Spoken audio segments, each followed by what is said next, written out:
कोई कैसा भी व्यवहार करे, लेकिन हमें किसी के लिए भी बुरा नहीं सोचना है। पता है क्यों? चलो जानते हैं। जानने के लिए वीडियो अंत तक जरूर देखिएगा। मंगल कामना एक ऐसा शब्द है जो सदा ही लोगों के कल्याण से जुड़ रहा है।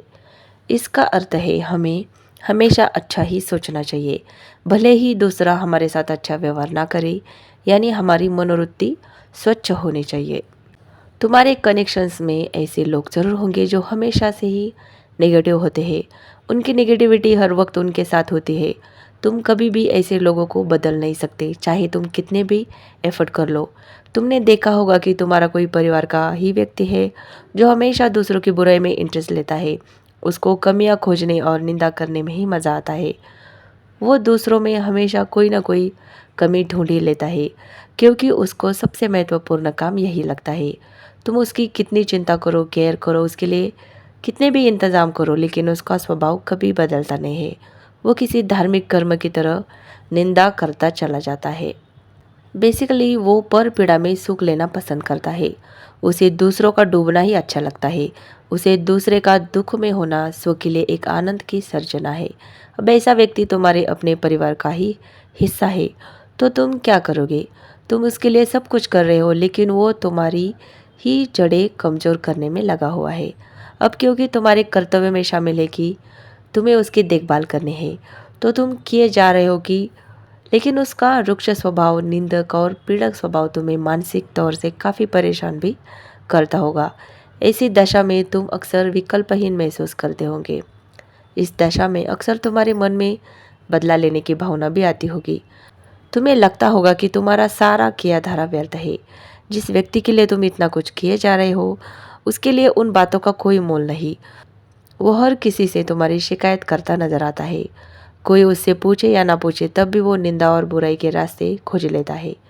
तुम्हारे घर में किसी का आना हो तो भी, या कहीं से कोई उससे हाल पूछ ले, तब भी वो व्यक्ति आनंद लेते हुए निंदा पुराण चालू कर देता है और तुम मन मसोसते रह जाते हो।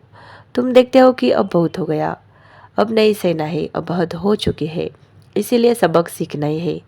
यानी उसकी हरकतों ने तुम्हें बदलना शुरू कर दिया। तुम्हें समस्या होने लगी है। तुम्हारी मानसिक पीड़ा एक बीमारी में तब्दील हो रही है। अब बर्दाश्त बिल्कुल नहीं हो रहा और बस तुम फटने वाले हो। तो जाहिर है कि तुम जैसे को तैसा की नीति पर उतरना चाहोगे, रास्ते खोजोगे, तलाशोगे मौके। एक रिवेंज का मन में जन्म होना ही तुम्हारी हार है। थोड़ा विस्तार से समझो इसे। जब हम किसी के लिए कुछ कर रहे होते हैं, किसी की हेल्प में लगे होते हैं, किसी के भले के लिए त्याग या बलिदान करते हैं, तो भले ही वो व्यक्ति जिसके लिए हमने कुछ विशेष किया, वो उसे व्यक्त ना करे, ऐसा ना माने या माने, दुनिया में तब भी हमारी निंदा करता फिरे, लेकिन तब भी एक खास बात होती है। वह खास बात है कि उसके प्राणों से, उसके रोम रोम से हमारे लिए दुआ ही निकलती है। ध्यान रहे, यहाँ दो बातें होती है, तो बिल्कुल विपरीत बातें एक साथ। निंदा में या बुराई में शामिल व्यक्ति जिसका ये स्वभाव ही है, वो तुम्हारा एहसान तो बिल्कुल नहीं मानेगा, लेकिन उसके ना मानने से कोई भी फर्क नहीं पड़ता है, क्योंकि उसके रोम रोम से, उसकी आत्मा से, उसके चित्त से हमेशा आशीर्वाद ही निकल सकता है और वो स्वयं इसे चाहकर भी नहीं रोक सकता है। हमारा चित्त निर्मल होता है, उसमें दुआ के तत्व हमेशा मौजूद होते हैं। वैसे ही अगर हमें किसी की वजह से मर्मांतक पीड़ा होती है, तो भले ही हम अपने मुख से कोई श्राप ना दें, लेकिन हमारे रोम रोम से जो बद्दुआ निकलती है, वो पीड़ा पहुंचाने वाले व्यक्ति के लिए सत्य सिद्ध हो जाती है। हम आशीर्वाद या श्राप किसी को भी अपने मन से, अपनी इच्छा अनुसार नहीं दे सकते। सामान्य स्थितियों में आशीर्वाद या श्राप हमारी भावना की जगह में हुई वास्तविक खुशी या पीड़ा की गहनता पर डिपेंड करता है। यानी ये हमारे मन पर या हमारे मूड पर बिल्कुल निर्भर नहीं करता कि हम जब चाहे किसी को आशीर्वाद दे दे या किसी को श्राप दे दे। ये पौराणिक काल के ऋषियों के उस वरदान दे देने या श्राप देने या श्राप दे सकने की क्षमता की तरह नहीं कि किसी की भी कोई बात हमें बुरी लगे और हमने कमंडल से जल छिड़का फिर कह दिया जा तेरा सर्वनाश हो जाए, अथवा किसी पर प्रसन्न हुए और बोल दिया कि जा तेरी मनोकामना पूर्ण हो जाए।